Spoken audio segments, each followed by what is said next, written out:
To any cigar fanatics out there, what do you keep your humidors at during wintertime? If you happen to live in a place like the Northeast where it gets kind of cold during the winter.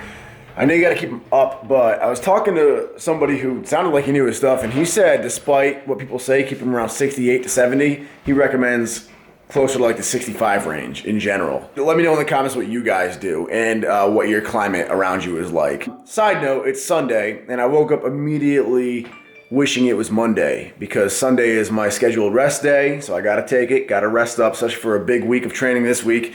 And tomorrow, Monday, we go back into the gym. But just thought it was interesting. I'm finally at the point in my life where I am craving Mondays.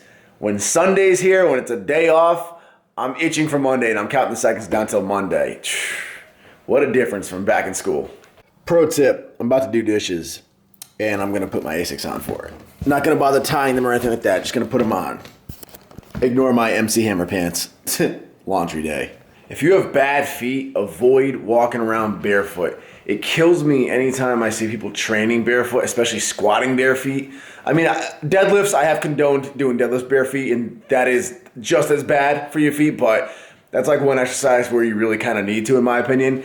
But other than that, man, I really stress good arch support for your feet, and overall, just good cushioning and padding for your feet. If you're outside in the grass or in sand, that's one thing. Natural earth is a lot better because it's soft and it molds around your feet. But if you're on hard floors, like tile floors or cement floors, so bad for your feet. If you have good feet, if you have good healthy arches, you probably won't ever notice any issues. People like me, my feet are so bad, my feet are so flat that if I stand and do the dishes for 20 minutes, I have pain radiating from the bottom of my feet all the way up through my knees, making my hips tight. It's bad. That's just bad feet problems in general. But keep your feet healthy. Don't walk around bare feet. Don't do things bare feet if you are on hard concrete man-made floors. Foot health. So today's subject, or today's theme, seems to be on bad feet. I got a bunch of stuff done today, went and did some errands, and while I was at Walmart, I stopped and got me some insoles for this upcoming Arnold Expo. And the insoles I got here are the Pro Series, Dr. Scholl's, for arch support. Day to day, if my feet are aching, I wear the Asics like I told you. Otherwise, I can just wear any regular shoe that I want to with just a regular insole. But Expos are a different ballgame because you're standing on cement and you're standing all day long because it's the Arnold, it's the biggest event. Ice Story has a big thing planned for their booth. I'm working basically all day. I'm working the morning shift and I'm working the afternoon shift, and the Arnold's a 3-day event. So it's 3 days in a row of just standing on cement all day long. And for someone like me, I've done it in Asics. Nothing saves you. You're in pain after. So what I'm doing this time to prepare is I'm doubling up on my soles, specifically the sole type. So these are the Expo shoes, just the Gucci sneakers. And what I do is I usually just have these in them. This is a good old-fashioned boot sole. Boot soles are great for all-day standing. They cover the entire bottom of your shoe, whereas a lot of soles don't, and they're just really cushy. They have some arch support, they have some heel support, they have some ball of the foot and toe support, really comfy. So usually I just have these in there, and they do the job. For the Expo, I'm mixing in this arch-specific support right on top of it like that. Boom. And dare I say, it even adds another inch to my height. I might even be closer to 5'9" now. So that is the Expo combination that we're doing for our Expo sneakers at the Arnold Classic. So today's the first day of our heavy Hell Week. I call it Hell Week because the Arnold Classic's coming up and I fly out Thursday. Today's Monday, so I talked to Brett and we manipulated my program around, well, he did, so I could get a week's worth of training, 5 days worth of training done in these first 3 days, all back to back. So it's gonna be heavier than usual. We're finally graduating to heavier weight, and the volume is gonna be higher than usual because it's crammed all into 3 days. And I'm excited for it. I'm always up for a fun challenge like that, but it's gonna be great. My reason for doing that is I didn't wanna have to train while at the Arnold. In the past, I have done it, but I want my training to be optimal right now, especially getting ready for a meet, not to mention just trying to perfect my technique and everything. I want it to be optimal. And when you're at an expo all day long and, you know, overdosing on stimulants, not getting good sleep, not eating regularly. I've had still good workouts. It's all mental. You still blast through it. You do what you got to do. But the workouts are never completely optimal. No matter how much you mentally plow through it, you just can't fight a mixture of fatigue and tightness from standing and flying and whatnot. So, the reps will be just a little bit slower. The weight will be moving just a little bit harder than it usually does. And I don't want that. I want every workout to be absolutely perfect. So I want to get it all done while I'm here in the comforts of home. And so we're cramming it all in. Today's going to be probably the easiest day, actually, weight-wise and volume-wise. I got to do heavier squats, heavier, work up to 380 pounds to 385. I'm going to double-check my program when I get there.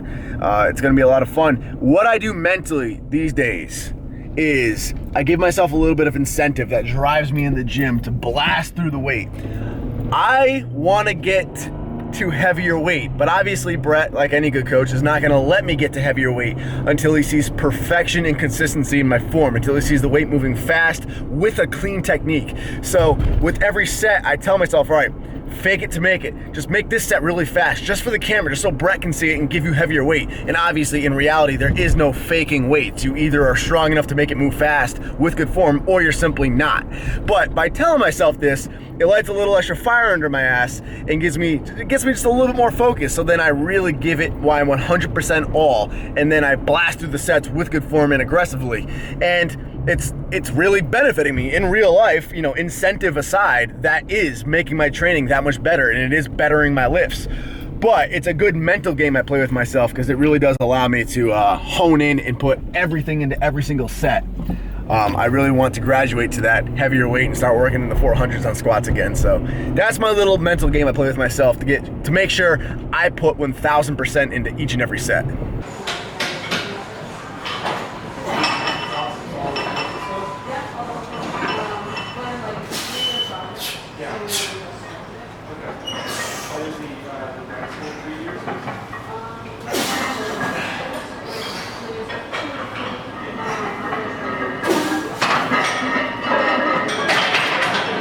So here's a side view of that same exact set. 380 pounds. This is the heaviest I have squatted in quite a while. I don't remember the last time I've gone this heavy. I know I was squatting in the 400s pretty easily back before my hip started bothering me. That was also back before I was cutting for the photo shoot. So it's been a while. Very, very happy with my form and technique on those 2 reps. The only complaint I have is I still have that bad habit of dropping too fast. So that's something I think I just need to be more conscious of, because I noticed I dropped really fast after the first rep. And then once I was thinking about it, I did manage to slow it down a little bit on the second rep. So I think I just need to pay more attention to it. But besides that, I'm very, very happy. Both of those reps felt super clean. Very pleased with my technique. I felt the weight driving from my heels / midfoot. I didn't feel myself tipping over at all. Felt like everything just locked out nice and smoothly. So here are my back off sets. I had to do 6 sets of 4 with 355 pounds. Keep in mind, this is a 55-pound squat bar. And this is my last set. This is set number 6. Set number 7 total, actually. And I think it was actually really smooth. I took my time. I really got into a good mental zone, and I just blasted through it, and I stayed confident, and I focused on controlling my descent in every single rep. Very happy. I mean, the last set here looks identical to the first set. I actually had to double check and make sure it wasn't the same clip. Here's a side view of the same set. I am using the squat bar still, despite buying the new Ohio bar. I'm going to use the Ohio bar for bench and deadlifts, but I just prefer squatting with the squat bar on my back, simply because it feels better on my shoulders. The thinner bars dig into my shoulders more and gives me some issues. And the squat bar is actually a little bit harder to manage on your back. So every time I do go back to a regular sized bar, I actually squat better. So this thing can only actually help me in that respect. But very, very happy with how squats went today. Very high volume, heavier weight than I've been doing, and happiest I've been with my technique in a long while. All right, ready? 1, 2, thank you.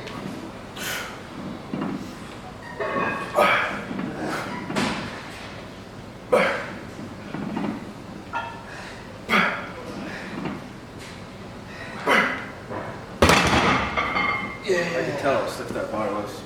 Spoto pressing, 6 sets of that as well. So I'm going to show you the first few sets here, and then I'll show you the very last set. Benching with the new Ohio bar. I'm glad I did this today with the Spoto pressing, because it's going to get me ready for tomorrow, which is heavy bench pressing. The bar feels You got to get used to it because it's really rough on your hands, which I'm not used to, and it doesn't flop at the top when I lock out fast. So because it wasn't flopping at the top, I was like, damn, is my speed slowing down? Am I weak today? But then I looked at the footage and I'm moving just as fast as ever. It's just a slightly different feel. But yeah, heavy benching is tomorrow.